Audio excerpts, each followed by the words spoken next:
سر السلام علیکم. وعلیکم السلام. سر میں اہل سنت سے وابستگی ہے میری.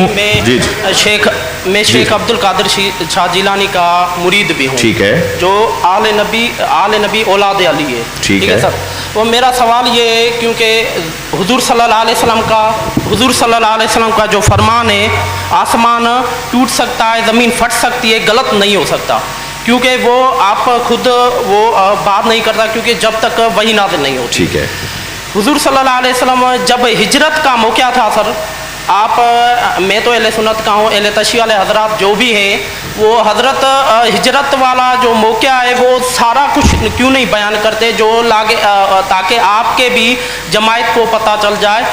حضور صلی اللہ علیہ وسلم جب مکے سے مدینے گئے تھے تو حضور صلی اللہ علیہ وسلم حضرت علی کو اپنے بستر پہ سلا کے حضرت ابوبکر کو اپنے ساتھ لے گئے تھے. میں تمہارا سوال خود بتا دیتا ہوں. تو پھر وہ اس کی اللہ تعالیٰ نے تصدیق بھی کر دی ہے قرآن پاک میں غار ثور کی بھی سانپ والا قصہ بھی ہے. تو سر یہ جب اللہ تعالیٰ کو نہیں پتا تھا کہ آج یہ میں آیت پیدا کر رہا ہوں کہ یہ جو اللہ تعالیٰ کو تو پورا علم تھا تو یہ آج کیا دن قیامت تک یہ قرآن سچا رہے گا اس کا مجھے سر وہ آیت یاد نہیں ہے. آپ کہو گے تو میں ڈاکٹر طاہر القادری کا وہ ریزن بھی دے دوں گا.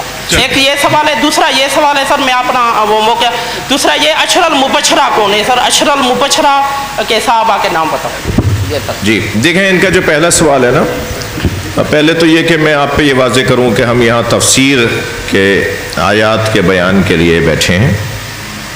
یہ جو مناظرے والی گفتگو ہے اس سے میں ہر ممکن ان مجلسوں میں ورنہ اس کام میں بھی میں ید طولہ تو نہیں رکھتا یہ نہیں کہتا دعویٰ نہیں کرتا مگر نا آشنا بھی نہیں ہوں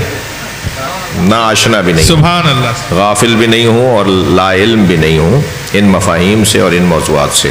لیکن کیونکہ یہاں ہم نے طے کیا ہوا تھا کہ ہم قرآن کے مفاہیم کو بیان کریں گے قرآن کی آیات میں جو پیغامات ہیں ان کو بیان کریں گے اور یہی سبب بنے گا کہ ہمارے سنی بھائی بھی شیعہ بھی جو دروازہ جو تشریف لانا چاہے وہ آئے اور سنیں.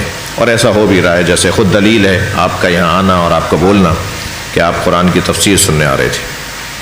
اہل سنت عالم بھی کل تشریف لائے اس سے پہلے بھی علماء تشریف لاتے رہے. تو پہلے تو یہ میں آپ سے عرض کروں لہٰذا میرا موڈ نہیں ہے اس موضوع پہ بات کرنے کا مگر آپ کا احترام ہے آپ نے کیونکہ سوال کیا ہے تو میں اس کے دونوں کے جواب دیتا ہوں. عشر مبشرہ لف و نشر غیر مرتب جواب دیتا ہوں یعنی دوسرے سوال کا پہلے جواب دیتا ہوں. عشر مبشرہ کے حوالے سے خود علماء اہل سنت میں اختلاف ہے کہ یہ روایت صحیح بھی ہے یا نہیں ہے. مسلم نہیں ہے 100% نہیں ہے 100% نہیں ہے کہ تمام علماء اہل سنت 10 ٹاپ 10 صحابہ کرام کے بارے میں یہ بات مانتے ہوں کہ نبی نے ایسا فرمایا کہ جنت ان کی مشتاق ہے اور جنت کی میں نے بشارت دیتا ہوں. یہ خود علماء اہل سنت میں اختلاف ہے. اب میں آپ کو ایک اشارہ دے رہا ہوں آپ سرچ کیجئے گا جا کے کہ علماء اہل سنت کا کیا اس پہ کوئی اختلاف ہے. آپ کو ایک نہیں 10 کلپ مل جائیں گے اور 10 کتابیں مل جائیں گی جس میں سب نہیں مانتے کہ یہ حدیث صحیح ہے.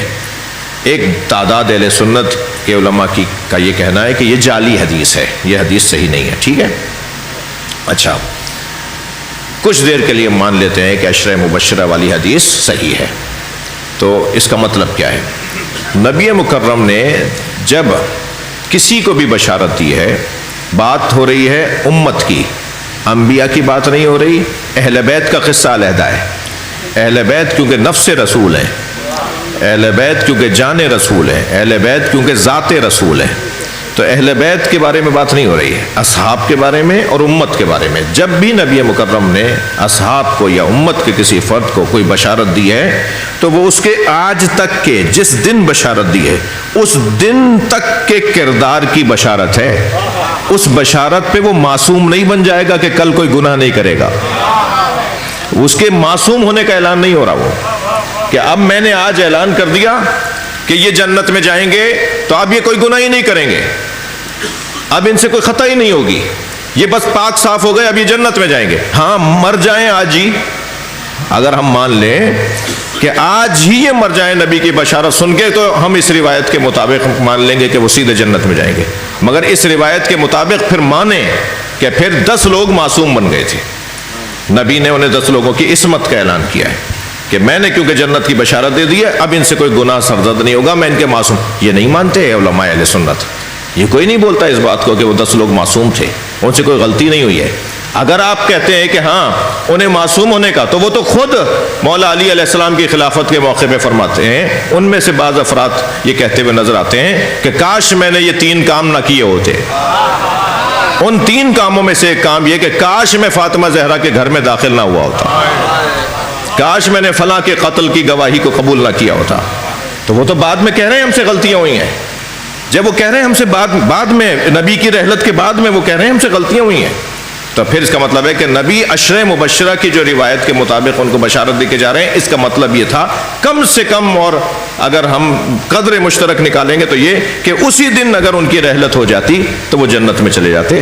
بعد میں ان کا جنت میں جانا اور ہر کام کے عوض ان کو سب معافیاں مل جانا اور ان کو ڈائریکٹ جنت میں پھر بھیجا جائے گا، یہ معقول نہیں ہے. سبحان اللہ. پہلا جواب. دوسرا جواب جو آپ فرما رہے ہیں یہ بھی ان اختلافی موضوعات میں سے ہے. میرے اپنے پاس، میرے عزیز، میرے قادری بھائی، میرے اپنے پاس 2 اہل سنت کے علماء کی کتابیں ہیں جن میں یہ بحث ہے کہ وہ حضرت ابوبکر نہیں تھے جو غار میں نبی کے ساتھ گئے تھے، کیونکہ آیت میں نام نہیں ہے حضرت کا. آیت میں تو یہ ہے کہ نبی کا ایک صاحب نبی کے ساتھ تھا. صاحب صحابی کو کہتے ہیں، صحابی کو صاحب کہتے ہیں، صاحب کو صحابی کہتے ہیں. صاحب صحابی کے لفظ کے ساتھ جڑا ہوا ہے، صحبت سے صحابی ہے نا جی. مصاحب بھی کہا جاتا ہے، صحابی بھی کہا جاتا ہے. تو یہ جو مصاحب تھے، یہ مصاحب کون تھا، یہ صحابی کون تھا، یہ صاحب کون تھا جو ساتھ تھا، یہ نہیں تھے. خود علماء اہل سنت کے اندر اختلاف ہے کہ وہ حضرت ابوبکر تھے یا نہیں تھے. میں بحث و مباحثے ہیں. یہ ثابت ہو جائے تو بھی اس کے اندر خاص فضیلت ظاہر نہیں ہو رہی، ساتھ ہونے سے کوئی خاص فضیلت ظاہر نہیں ہو رہی، ٹھیک ہے. لیکن ہم کچھ دیر کے لیے مانتے ہیں کہ ساتھ ہونے سے فضیلت ہے. مگر وہ کون تھا صاحب؟ وہ صاحب کون تھے جو صاحب تھے؟ وہ صاحب کون تھے؟